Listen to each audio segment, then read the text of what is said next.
मी आशिष शेलाजींना विनंती करतो की त्यांनी नारळ वाढून घ्यावा प्रचाराचा। गणपती बाप्पा, भारत माता की। जे जे राष्ट्रभक्त त्या ठिकाणी बसले आहेत त्या सगळ्यांनी घोषणा द्यायची, तेवढे पुरेसे आहेत मला। भारत माता की। वंदे वंदे। मोदी जी आप आगे बढ़ो, मोदी जी आप आगे बढ़ो, वायकर जी आप आगे बढ़ो। मला याची पूर्ण कल्पना आहे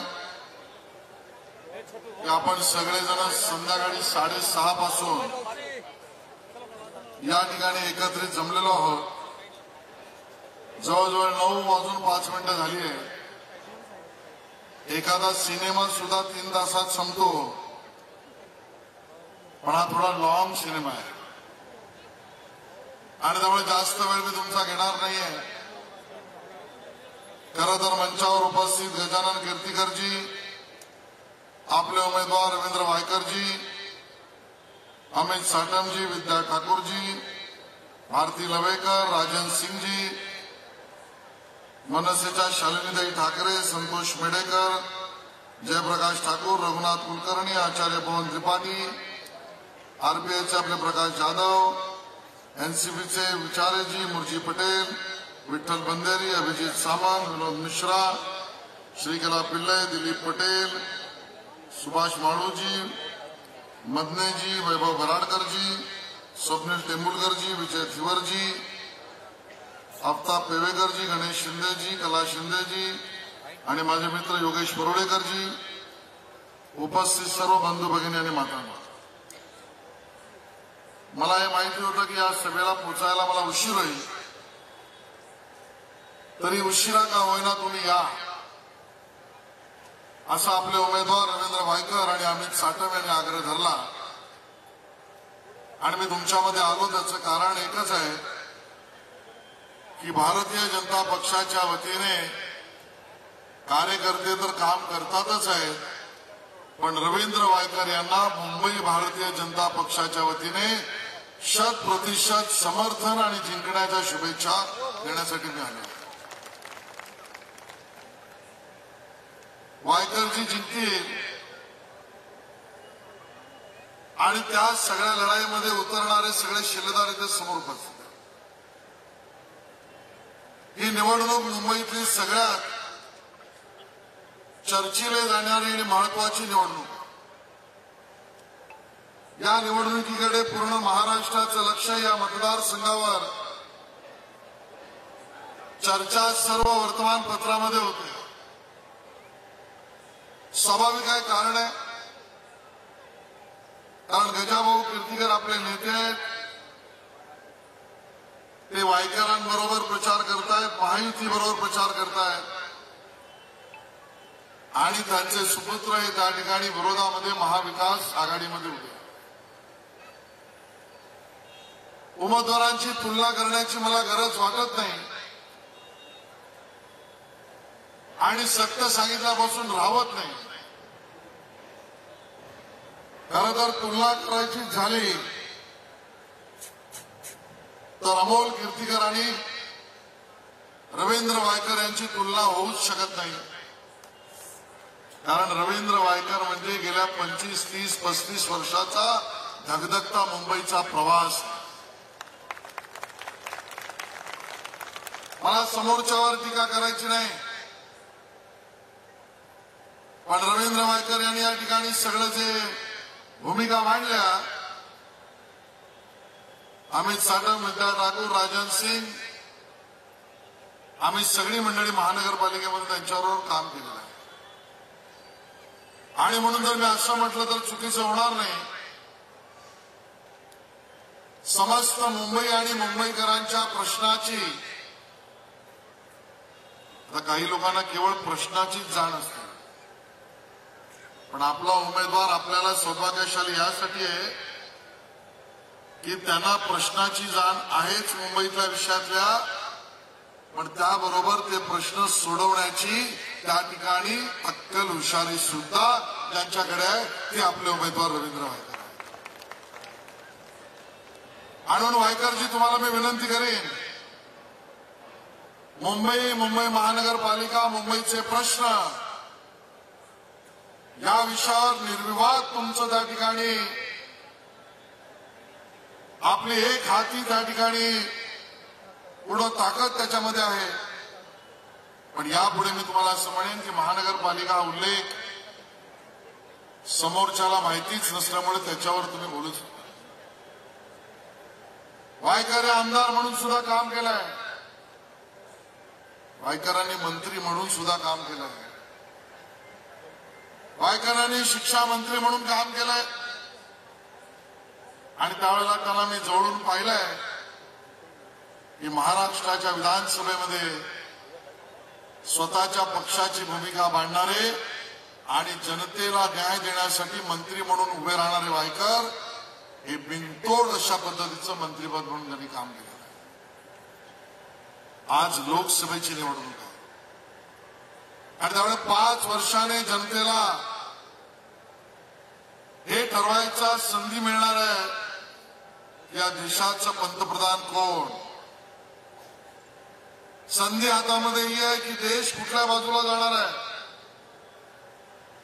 विषय समोर हा मांडून ठेवलाय की भारताची प्रगती कुठल्या दिशेने होणार आहे. आणि मग ज्या वेळेला हे प्रश्न महत्वाचे येतात त्यावेळेला आपण लक्षात ठेवलं पाहिजे की एका बाजूला एनडीए म्हणजे महाराष्ट्रामध्ये महायुती आहे, ज्यामध्ये भारतीय जनता पार्टी, शिवसेना, रिपाई, एनसीपी, मनसे, जोगेंद्र कवाडे गट, रासपा ही सगळी मंडळी एका बाजूला आहेत. पण त्या सगळ्यांचं मिळून एक ठरलंय, ते म्हणजे आमचा नेता, या देशाचा पंतप्रधान नरेंद्र मोदीच बनणार आहे. हे त्या ठिकाणी संपूर्ण मला प्रश्न विचारायचा आहे महाविकास आघाडीच्या लोकांना.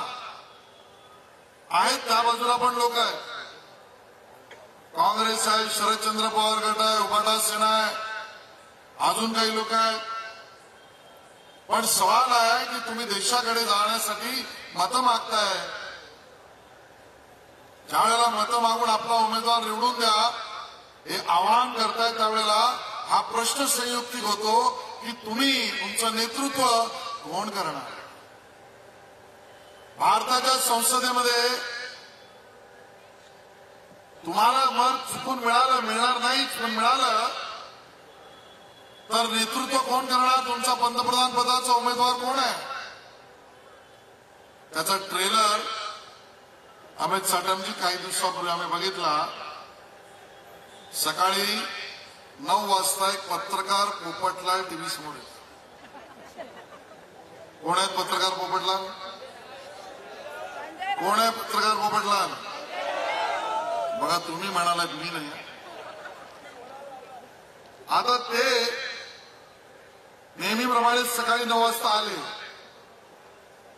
आणि मग मान हलवत म्हणाले की देशाचा पंतप्रधान उद्धव ठाकरेजी होणार, होऊ शकतात. आता हा भाग वेगळा की ज्याचे निवडून येणारे सदस्य महाराष्ट्रात सुद्धा संपूर्ण नाहीत, पण म्हणे पंतप्रधान उद्धव ठाकरेजी होतील हे संजय राऊतजी म्हणाले. त्यांचं वाक्य संपत नाही संपत एक बंटी बबली ठाण्याला आहे. कोण आहे,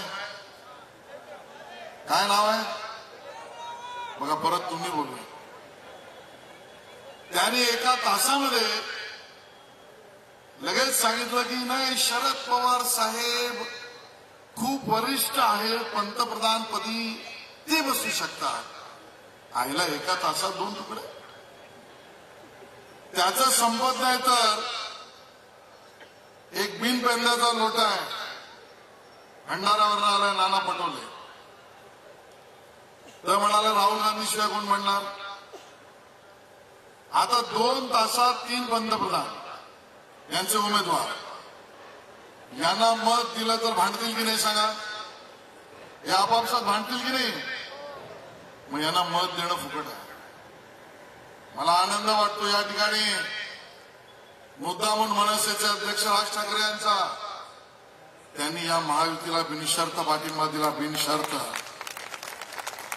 काय म्हणाले, महाराष्ट्रात राहून नेतृत्व करून या देशाच्या युवकाचं भविष्य, शैक्षणिक व्यवस्था, रोजगार, काही अपेक्षा आहेत माझ्या, आणि त्या अपेक्षा पूर्ण करण्याचं काम जर कोणी करेल तर या सर्व पक्षांना मी समर्थन करतो. कारण नरेंद्र मोदींना बघून मी समर्थन करतो. अजितदादा पवार यांचा धन्यवाद मी व्यक्त करेन. त्यांनी आपल्या उंचीपेक्षा जास्त उडी मारायची नाही ठरवलंय, आणि म्हणून महाराष्ट्राचं राजकारण हे आपलं ध्येय आहे. आणि नरेंद्र मोदीजींना त्यांनी सांगितलं माझे समर्थन. रामदास आठवलेजी यांचा धन्यवाद आम्ही देतो. त्यांनी सांगितलं नरेंद्र मोदीजीच देशाचं नेतृत्व करू शकतात. इकडे 2 तासात तंगड्यात तंगड्या, आणि म्हणून ही लढाई जी आहे ही 2 आघाड्यांमधली लढाई आहे. जनतेला तुम्हाला सांगावं लागेल की असली आणि नकली मधली लढाई आहे. असली शिवसेनेची लोक ही मंचावर बसलेली आहेत, मंचावर बसलेली आहेत. कारण तुम्ही बोललात बायका, दंगलीचा तुम्ही उल्लेख केला.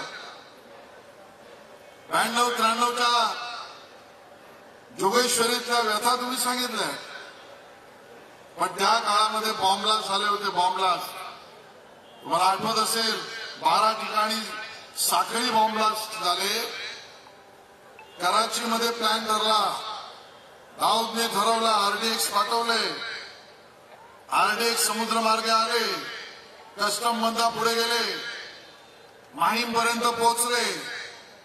माहीम मध्ये एका बिल्डिंग मध्ये साठवले, तिकडून ते वेगवेगळ्या गाड्यांमध्ये भरले, आणि ते 12 ठिकाणी बॉम्ब स्फोट केले.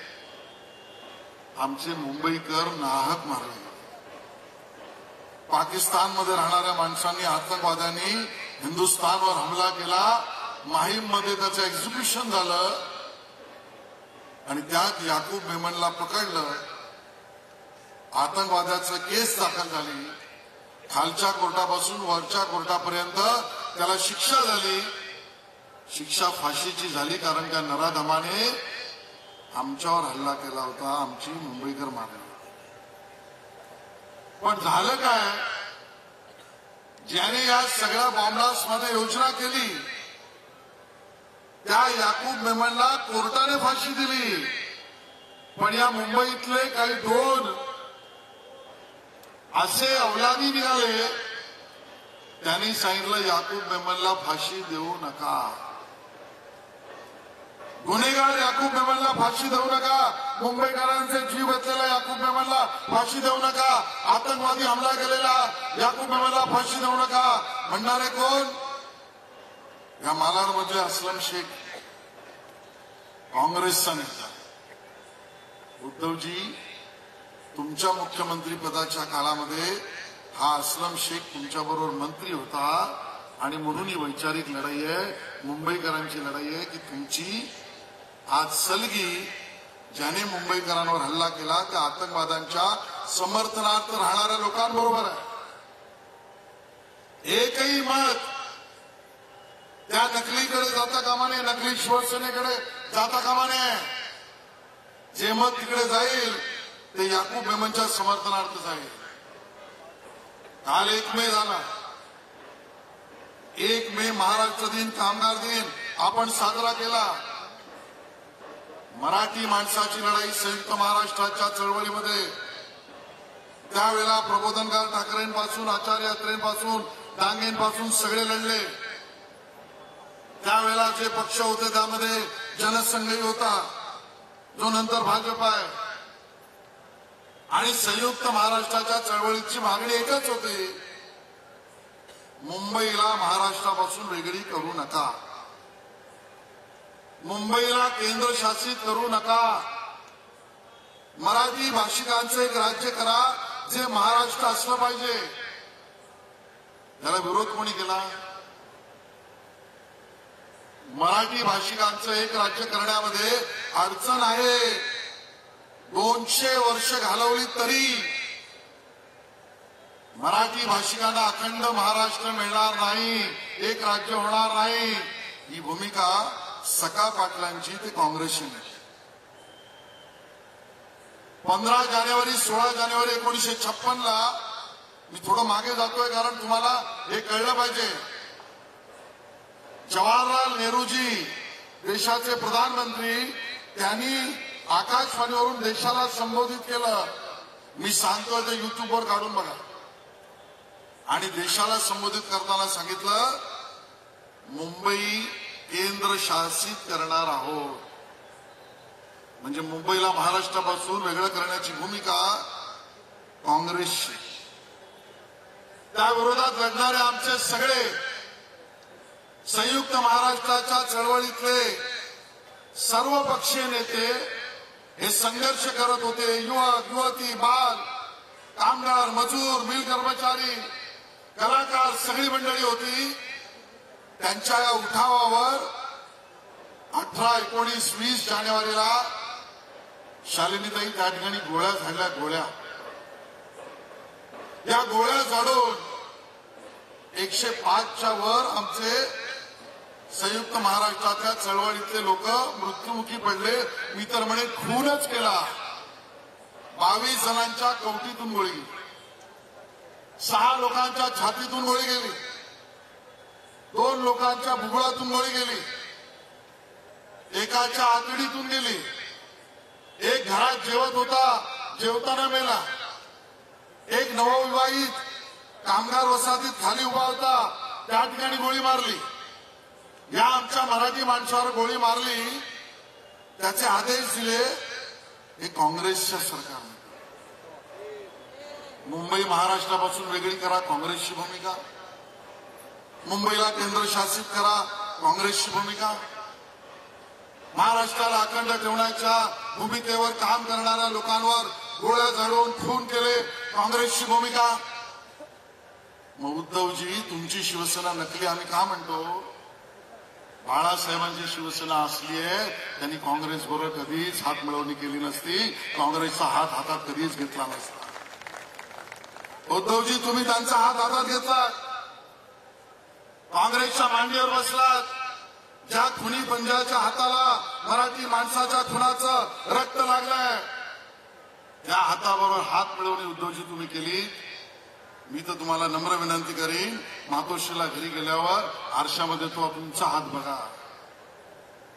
त्या काँग्रेसने मारलेल्या, आमच्या हुतात्मा केलेल्या, बलिदान झालेल्या मराठी माणसाचं रक्त तुमच्या हाताला लागलं.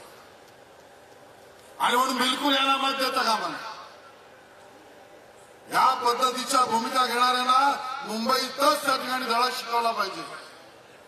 काल परवाची तर भूमिका आश्चर्यजनक आहे. या बाजूच्या मतदारसंघामध्ये, मध्य उत्तर जिल्ह्यामध्ये त्या ठिकाणी ऍडव्होकेट विठ्ठल निकम उभे आहेत.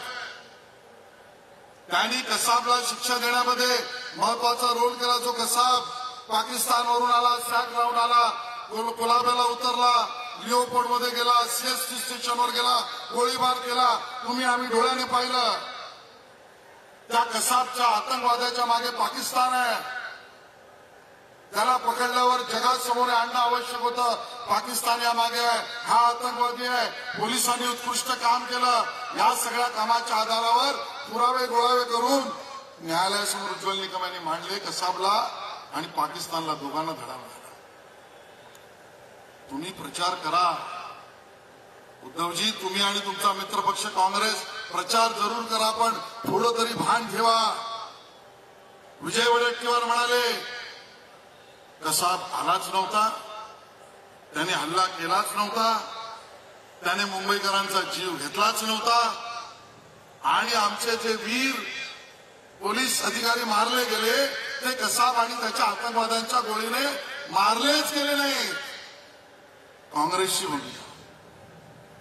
जरा पाकिस्तानची भूमिका बघा. का मी सांगतोय म्हणून नाही, तुम्ही बघा, युट्यूबवर, गुगलवर बघा. त्याही वेळेला पाकिस्तान तेच म्हणत होतं, आजही पाकिस्तान तेच म्हणतंय, मुंबईच्या हल्ल्यात आमचा हात नाही, कसाब हा आतंकवादी नाही. पाकिस्तान म्हणतं कसाबने गोळ्या झाडल्या नाही. पाकिस्तान म्हणतं मुंबईत पोलीस जे आमचे बलिदान झालं ते आमच्या कसाबने मारले नाहीत. अरे पाकिस्तान म्हणतंय, पण अरे बाबा तू विजय वडेट्टीवार का बोलतोयस? जे पाकिस्तान बोलतंय ते वडेट्टीवार बोलतंय. आणि त्या काँग्रेसला गर्व से कौम हिंदू म्हणणारे बाळासाहेब सच्चे आणि उद्धवजी काय म्हणाले वर्षा गायकवाड भेटल्यावर, गर्व से कहो मैं हाथ के पंजा को बोल दूंगा. आणि म्हणून ही सगळी नकली मंडळी आहेत. ही निवडणूक असली आणि नकलीच्या विरोधातली आहे. मुंबईवर प्रेम करणारा कोण, देशावर प्रेम करणारा कोण, आतंकवाद्यांच्या बाजूने कोण, ही ठरवणारी निवडणूक आहे. आणि म्हणून नेतृत्व मोदीजींचंच हवं आहे. कारण मोदीजी म्हणाले तो काळ जुना होता ज्या काळामध्ये परकीय बाजूच्या देशातून लोक गोळीबार करायचे तर काँग्रेसचं सरकार सफेद झेंडा दाखवायचं. आता ते सरकार नाही, मोदी का सरकार म्हणतं हम घुसेंगे भी और मारेंगे भी. आणि मग सर्जिकल स्ट्राईक करणारे सरकार आहे. आता त्यावर मी जात नाही. त्या सर्जिकल स्ट्राईकवर यांनी प्रश्न उपस्थित केले. अरे उद्धवजी तुम्ही युती कोणाशी केली? तुमची विचारधारा काय, भूमिका काय? राम वर्गणीला विरोधी तुमची भूमिका. राम काल्पनिक होता हे काँग्रेसने म्हटलं, त्यांच्याबरोबर तुमची मैत्री.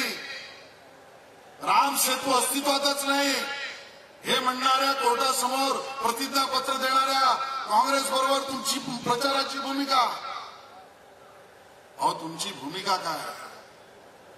कुठे बाळासाहेबांचे विचार, कुठे या मंचावर बसलेल्या लोकांचे विचार?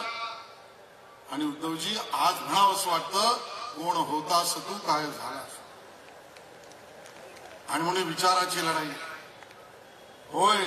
वायकर विरुद्ध कीर्तीकर असेल म्हणजे अमोल कीर्तीकर विरुद्ध रवींद्र वायकर, पण माझ्या तुमच्यासाठी लढाई भारत विकसित करणारी भारताची लढाई आहे. जगामध्ये भारताचं नाव उंचवण्यासाठीची आहे. मोदींना प्रधानमंत्री बनवून भारत सुरक्षित करण्यासाठीची आहे. मोदींना प्रधानमंत्री करून आतंकवाद खतम करण्यासाठीची आहे. तुमची माझी लढाई आणि तुमचं मत भारताला आर्थिक महासत्ता करण्यासाठी आहे. तुमची माझी लढाई या मुंबईला विकसित मुंबई करण्यासाठी आहे. या महाराष्ट्राला विकसित महाराष्ट्र करण्यासाठी आहे. आणि म्हणून मी तुम्हाला एवढंच सांगेन, या निवडणुकीत हा विचार घेऊन तुम्ही लोकांसमोर जा.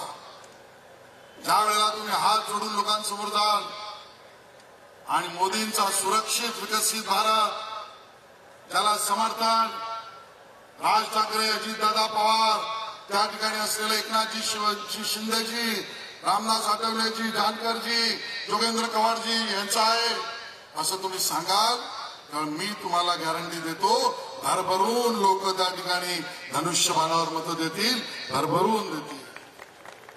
आणि 4 जूनला 4 वाजता आजच तुम्हाला मी निमंत्रण देतो. टीव्हीला जेव्हा 4 वाजता शेवटची बातमी येईल त्यावेळेला महायुतीचे रवींद्र वायकर 4 जूनला 4 वाजता 4 लाखापेक्षा जास्त मताधिक्याने निवडून येतील. आणि त्यासाठी तुम्ही सगळ्यांनी यावं एवढंच निवेदन देतो. धन्यवाद. जय हिंद, जय महाराष्ट्र.